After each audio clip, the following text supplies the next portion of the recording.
It's an affront. It's an affront to our liberal values. It's an affront to humanity. It really is atrocious, and the sooner these people are banned from the pulpit, hopefully banned from the mosques, and the better. I think in a way it's the most shocking thing of all is how little it shocks me, because we've seen since the beginning of the war, in fact, even before the blood was dry in southern Israel, people taking to the streets in protest, not against the atrocities of October the 7th, but against Israel. I was deeply worried by what I saw. Whatever your attitude to Israel and Gaza is to do with Israel. It's to do with Israelis over there. It's nothing to do with Jews in general.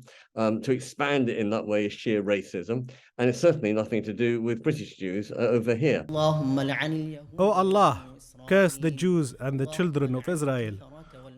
O Allah, curse the infidels and the polytheists.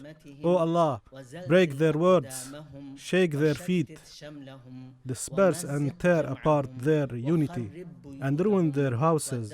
Well, I mean, this is age-old Quranic anti-Semitism.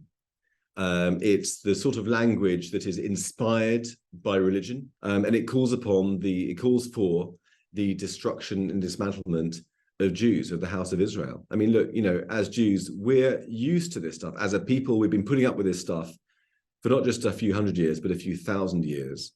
And it rings some very, very ancient bells for us. Yeah, that's pretty strong stuff, isn't it? I mean, it's violence. I mean, what kind of person says that about anybody, let alone Jews?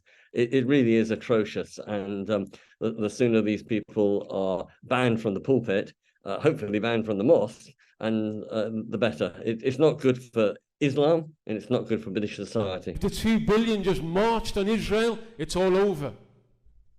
You spat in the direction of Israel, 2 billion, it's all over. It's pretty vile to talk about spitting at anybody. What kind of religious language is that? I mean, it's miles away from the stuff that you would get from most synagogues, churches, and hopefully most mosques about love your neighbor as yourself. And see God in every person and treat everyone with respect. A part of me likes to think these are aberrations, and actually they don't represent most imams and certainly not most Muslims.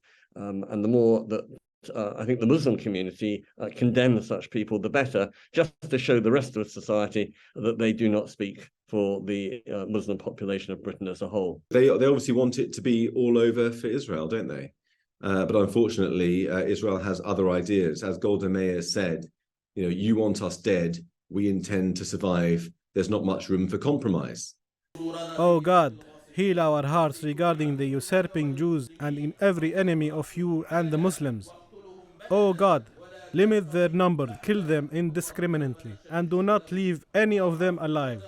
O God, our Lord, disperse them, weaken their strength, shake the ground beneath their feet, and freeze the blood in their veins. Make them captive to the Muslims. It certainly sounds like the Hamas Charter, which isn't about a two-state solution. It's about eradicating the land of Israel and the people of Israel. And when they come out with this phrase, from the river to the sea, it sort of sounds kind of poetic, but it's actually a nasty, nasty phrase, because it means the complete extinction, the eradication of several million people.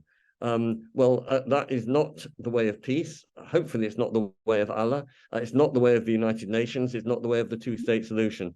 And we need to sort of call these people out and say they don't represent the vast majority and really shouldn't be allowed the platform of these otherwise respectable mosques. And it's really a shame that they were given that platform, and they certainly shouldn't be allowed it again. It's an affront. It's an affront to our liberal values. It's an affront to humanity, and calls for the sort of slavery and butchery that are described here in these verses and in these sort of pseudo-religious ideas are just a manifestation not of religious virtue, but of evil. And let's all just call it what it is. We cannot have such evil ideas expressed in Britain, on our own shores, to our own citizens. If this isn't incitement to violence and to murder, if this isn't a hate crime, you tell me what is. O Revenger, revenge from the oppressive aggressor occupying Zionists. O Allah, shake the earth beneath them. O Allah, limit their number, kill them indiscriminately, and do not leave any of them alive. The fact that the similar language is used in all these different instances does suggest some kind of joined up effort to present a united message. I mean, who knows the truth of that? But on the face of it, it does appear to be the case. And what a message it is. I mean, I think the thing that jumps out to me from these hate sermons, I suppose you call them, is the glorification of indiscriminate killing. Kill them indiscriminately. I mean, this is the charge that is perversely made against the Israeli armed forces.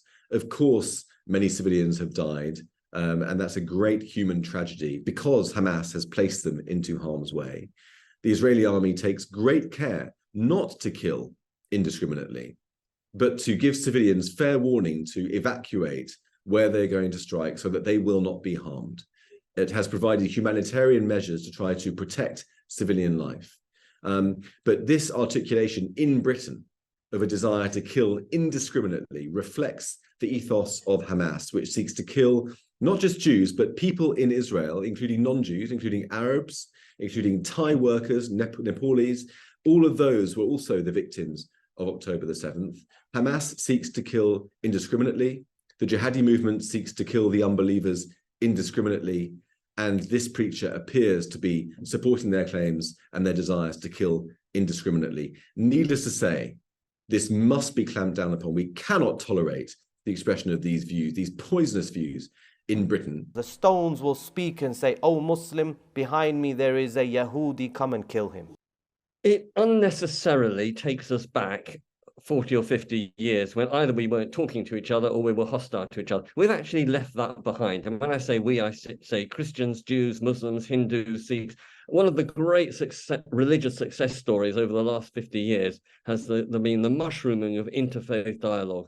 And it's almost part of a clergy's job spec, whether they are a rabbi, a vicar, priest, or imam, to get to know their other person. And it's worked, which is why, for all the faults and for all the problems and the hiccups in British society, actually, most of our streets are peaceful in terms of interfaith relations. There are a lot of mixed faith marriages, which some people oppose, but actually shows that Jews, Christians, Muslims, Sikhs, Hindus are not just living alongside each other, but often living in the same house. There are many people who are watching right now who will have a Sikh, Jewish, Muslim, or whatever, brother-in-law, sister-in-law, in-law of some kind, and